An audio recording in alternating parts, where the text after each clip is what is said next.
నమస్కారం. ఈటీవీ 360కి స్వాగతం. ప్రధానాంశాలు.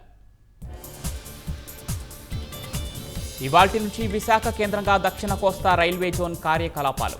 సాకారమైన ఆంధ్రుల దశాబ్దాల కళ. రైల్వే జోన్తో రాష్ట్రంలోని ప్రధాన పోర్టుల అనుసంధానం. ఇకపై స్థానికంగానే కొత్త రైళ్ల కేటాయింపు, సమస్యల పరిష్కారం. నేడు కాకినాడ జిల్లా ఎన్ చామవరంలో సీఎం చంద్రబాబు పర్యటన. పింఛన్ల పంపిణీ, స్థానిక సంస్థల ఎన్నికల సన్నద్ధతపై శ్రేణులతో చర్చ. డిఎస్సి 2025పై సాక్షి కథనం నిరాధారమన్న విద్యాశాఖ. ప్రజల్ని తప్పుదోవ పట్టించేలా ఉందని ఆక్షేపణ.